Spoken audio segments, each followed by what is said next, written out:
2040లో గగన్యాన్ ప్రయోగం జరగాల్సి ఉండగా ఇంత తక్కువ సమయంలో అది సాధ్యమేనా అనే సందేహాలు రావచ్చు. అయితే దానికి ఇస్రో అన్ని విధాలా సిద్ధంగా ఉన్నట్లు తెలుస్తోంది. ఇప్పటికే ప్రాథమిక దశలన్నింటినీ పూర్తి చేసిన ఇస్రో దశల వారీగా గగన్యాన్లో చంద్రుడిపైకి మానవుణ్ణి పంపటానికి కీలక దశలను పూర్తి చేయాల్సి ఉంది.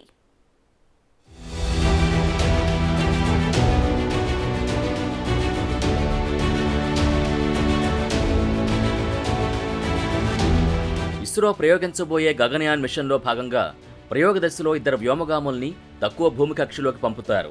వాస్తవానికి 2022లోనే ఈ దశను పూర్తి చేయాలని ప్రణాళిక చేశారు. అయితే కోవిడ్ మహమ్మారి ప్రభావం వల్ల మిషన్ ఆలస్యమైంది. కాగా ఇస్రో మొదటి మానవ అంతరిక్ష విమానం 2024 రెండో భాగంలో జరుగుతుందని గతంలో వెల్లడించారు.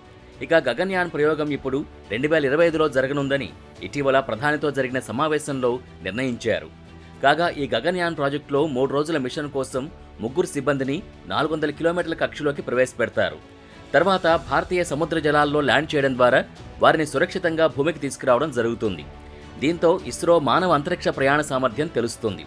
అయితే గగన్యాన్ మిషన్కు ముందస్తు అవసరాలు, సిబ్బందిని సురక్షితంగా అంతరిక్షంలోకి తీసుకెళ్లడానికి హ్యూమన్ రేటింగ్ పొందిన ప్రయోగ వాహనం, అంతరిక్షంలో సిబ్బందికి భూమి వంటి పర్యావరణాన్ని అందించడానికి లైఫ్ సపోర్ట్ సిస్టమ్, సిబ్బంది అత్యవసర ఎస్కేప్ సదుపాయం, శిక్షణ కోసం సిబ్బంది నిర్వహణ అంశాల వంటి అనేక క్లిష్టమైన సాంకేతికతల్ని అభివృద్ధి చేస్తోంది ఇస్రో. ఇక human rated launch vehicle HLVM-3, 3 uncrewed మిషన్లతో సహా దాదాపు 20 ప్రధాన పరీక్షలు ప్లాన్ చేశారు. Crew escape system test vehicle మొదటి ప్రదర్శన అక్టోబర్ 21న షెడ్యూల్ చేశారు. ఇస్రో ఈ ప్రతిష్టాత్మక మానవ అంతరిక్ష యాత్ర గగన్యాన్లో కీలక భాగమైన flight test vehicle abort machine October 21 ఉదయం 7 నుంచి 9 గంటల మధ్య జరగనుంది. ఇక ఈ విమానం ఆరోహణ మార్గంలో అబార్టు స్థితిని అనుకరిస్తుంది. క్రూడ్ మాడ్యూల్స్తో కూడిన క్రూ ఎస్కేప్ సిస్టములు పరీక్ష వాహనం నుంచి సుమారు 17 కిలోమీటర్ల ఎత్తులో వేరు చేయబడతాయి. తర్వాత క్రూ ఎస్కేప్ సిస్టమ్లని వేరు చేయడం, పారాచూట్ల శ్రేణిని మోహరించడంతో అబార్ట్ సీక్వెన్స్ ఆటోమేటిక్గా అమలు చేయబడుతుంది.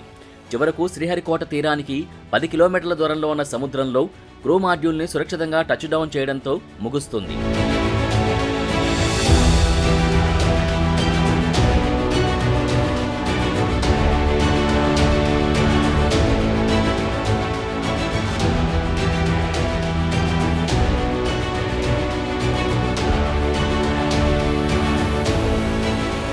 మొదటి దశ గగన్యాన్ ముగిసిన తర్వాత రెండో దశలో ఒకేసారి 30 నుంచి 40 రోజుల స్పేస్ ఫ్లైట్ వ్యవధిని పరిశీలిస్తారు.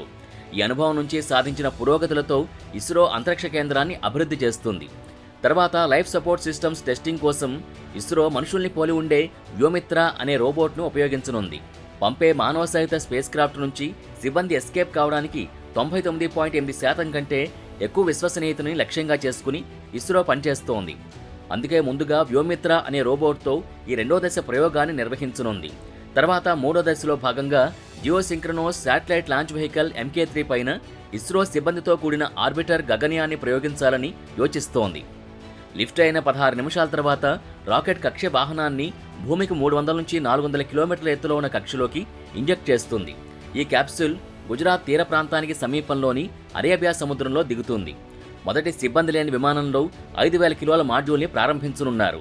ఇది కక్షలో తిరుగుతున్న వాతావరణంలోకి ప్రవేశించి స్ప్లాష్ చేయడానికి ముందు 7 కిలోమీటర్ల ఎత్తులో వేగాన్ని తగ్గిస్తుందని ఇస్రో వెల్లడించింది.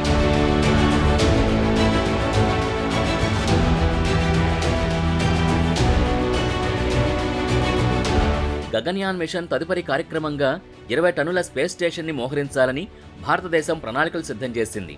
2035 నాటికి భారతీయ అంతరిక్ష స్టేషన్ ఏర్పాటుని పూర్తి చేయాలని ప్రధాని మీటింగ్లో ఆదేశించారు. అయితే 2019లోనే నాటి ఇస్రో చీఫ్ K. శివన్ ఈ ప్రణాళికను ప్రకటించారు. గగన్యాన్ ప్రాజెక్టు పూర్తయిన తర్వాత 5 నుంచి 7 సంవత్సరాల్లో భారతదేశ అంతరిక్ష కేంద్రం ఏర్పాటు అవుతుందని చెప్పారు. అయితే ఇప్పటికే ఉన్న ఇంటర్నేషనల్ స్పేస్ స్టేషన్ ప్రోగ్రాంలో భారత్ చేరదని కూడా K. శివన్ చెప్పారు. ఇది 400 కిలోమీటర్ల ఎత్తులో తక్కువ భూమి కక్షలో ఉంటుంది. 3 వ్యోమగాములు ఇందులో ఉండడానికి వీలుంటుంది.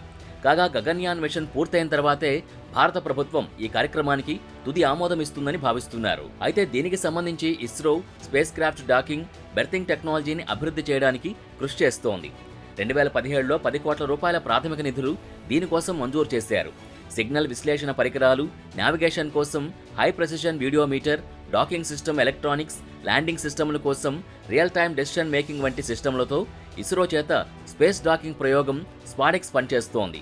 స్పాడెక్స్లో భాగంగా ఇస్రో 2 చిన్న ఉపగ్రహాల్ని పరీక్ష కోసం ప్రయోగించనుంది. ఈ సాంకేతికత అంతరిక్ష కేంద్రానికి చాలా ముఖ్యమైనదిగా భావిస్తున్నారు. ఎందుకంటే ఇది మానవుల్ని అంతరిక్ష నౌక నుంచి మరొక వాహనంలోకి బదిలీ చేస్తుంది. 1960ల్లో భారతదేశం అంతరిక్ష కార్యక్రమాల్ని ప్రారంభించినప్పుడు దేశం పరిమిత వనరులతో అభివృద్ధి చెందుతున్న దేశంగా ఉంది. కానీ రాను రాను భారత్ అంతరిక్ష కార్యక్రమాల్లో తన సత్తాని చూపించింది. గత దశాబ్దంలో 2 ముఖ్యమైన మార్పులతో ఈ లక్ష్యాల్ని విస్తరించింది. ఒకటి ప్రతిష్టాత్మక అంతరిక్ష పరిశోధన కార్యక్రమం, రెండోది జాతీయ భద్రతా ప్రయోజనాలు. చైనా నుంచి పెరుగుతున్న కౌంటర్ స్పేస్ సామర్థ్యాలతో సహా చైనాకు సంబంధించిన భద్రతాపరమైన ఆందోళనల్ని తీవ్రతరం చేయడం ఇందులో భాగంగా కనిపిస్తుంది.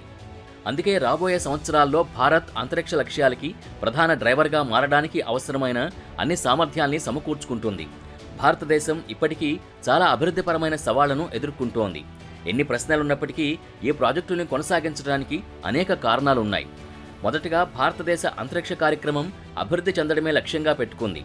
ఈ మిషన్ వల్ల సామాజిక ప్రయోజనం ఉండకపోవచ్చనే అభిప్రాయాలుండొచ్చు. కానీ అవి భారతీయ అంతరిక్ష సాంకేతికతల ప్రొఫైల్ని పెంచుతాయి. అంతర్జాతీయ అంతరిక్ష సహకారంలో బలమైన భాగస్వామిగా చేస్తాయి. మిగతా అగ్రదేశాలతో పోల్చుకుంటే భారత్ చేపట్టిన ఈ మిషన్లు చిన్న బడ్జెట్లు అయినప్పటికీ సంక్లిష్టమైన ప్రాజెక్టుల్ని చేపట్టగల భారత సామర్థ్యం మరింత ఇనుమడిస్తుంది. ఇది భారతదేశ అంతరిక్ష ప్రయోగ సౌకర్యాలతో మిగిలిన దేశాల్ని, వారి ప్రాజెక్టుల్ని ఆకర్షిస్తుంది. ఇది ఆదాయ వనరుల్ని, సాఫ్ట్ పవర్ విలువకు పరోక్షంగా ప్రయోజనం చేకూరుస్తుంది. మూడోది, ఈ మిషన్లను చేపట్టడం వలన సాంకేతిక పురోగతుల్లో భారత్ ముందంజలో ఉంటుంది. భారతదేశానికి చెందిన లోతైన స్పేస్ కమ్యూనికేషన్ సామర్థ్యాలు ఈ మిషన్స్తో ప్రయోజనం పొందాయని నమ్ముతున్నారు. మొత్తంగా ఈ మిషన్లు పరిణామాలు బాహ్య అంతరిక్షంలోని గ్లోబల్ గవర్నెన్స్పై భారత్ బలాన్ని పెంచుతాయి.